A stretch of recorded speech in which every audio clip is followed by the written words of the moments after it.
là. C'est ça. Ouais. Oui, oui, oui. Ouais. Puis l'endroit où on était au Congo, c'est un endroit où il y a énormément de coltan, donc des ressources naturelles minières OK. d'une grande, grande valeur. J'en ai-tu dans mon téléphone, ça? Ouais. Puis c'est qui mine ça? C'est les Congolais, beaucoup. OK. Puis, mais il y en a ailleurs dans le monde, là, mais il y en a beaucoup en Afrique.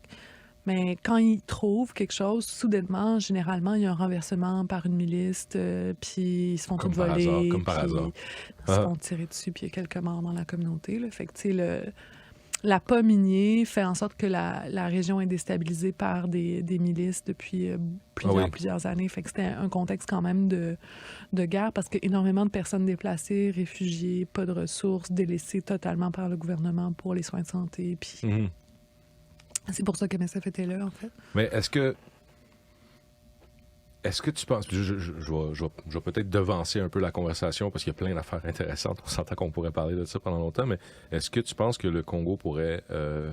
Premièrement, c'est quoi le problème, genre le plus gros problème que toi tu perçois du Congo? Est-ce que tu penses que c'est un pays qui peut se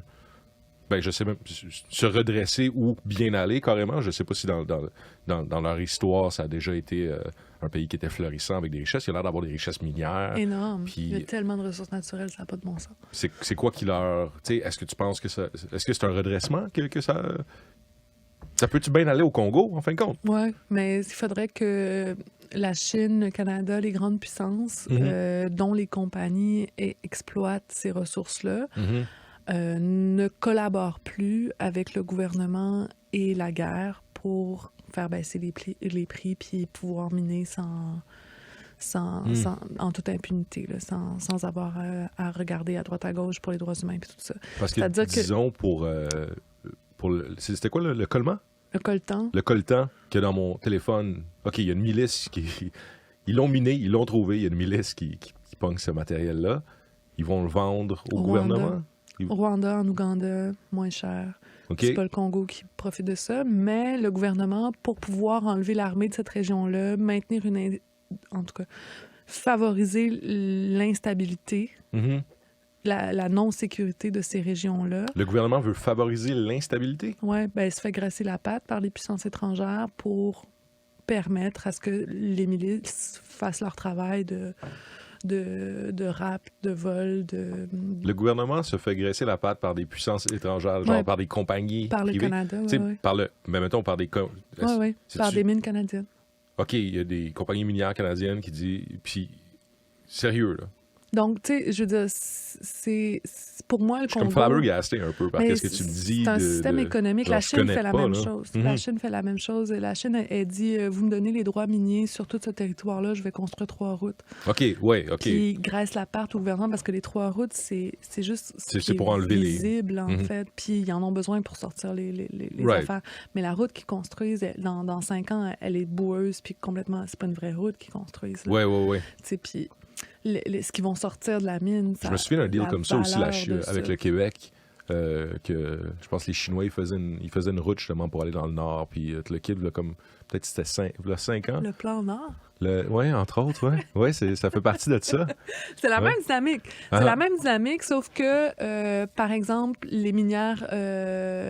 ou les compagnies qui extraient le gaz dans le Grand Nord graisseraient énormément la patte à la classe politique pour faire une job de cochon ici, mais aussi, plus que faire une job de cochon, là, piller à vie, avoir le droit de piller à vie, en fait.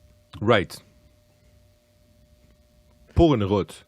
Ben, la route, c'est un peu comme le bonbon qui est jeté à la population. À la population, mais sinon, c'est le droit de sortir les ressources pour toujours. Right.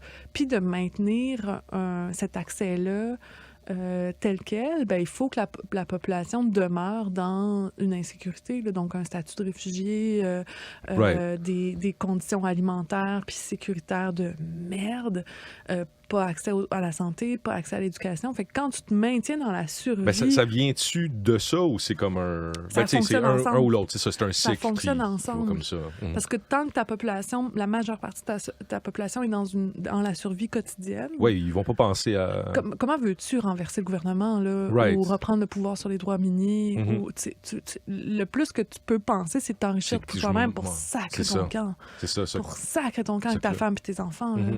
Fait que la plus haute ambition que j'ai rencontrée chez mes collègues puis mes amis congolais, c'était de sortir d'ici. Là. Oui, ben c'est la chose la plus logique à faire.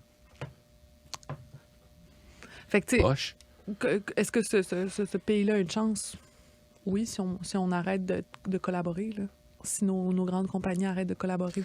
Puis il y a quelque chose de tricky là-dedans aussi, parce que, tu sais, c'est un peu sur le capitalisme. Exactement. Parce que si tu as une compagnie qui se dit « Ah, ben moi, je vais arrêter de faire ça », puis tu as ton autre compagnie qui dit « Ben moi, ça me dérange vraiment pas de le faire », ben là, dans notre beau libre marché, ben il y a une compagnie qui va clairement avoir un avantage sur le coltan que l'autre, puis tout le reste aussi, tu sais. Oui, puis c'est tout le temps ça l'affaire avec l'Occident, puis ses principes de droits humains, puis tout ça. On se dit, ben, c'est pas nous autres, ça va être l'Arabie Saoudite, ça va être la Chine. Eux autres, ils n'en ont pas de principe.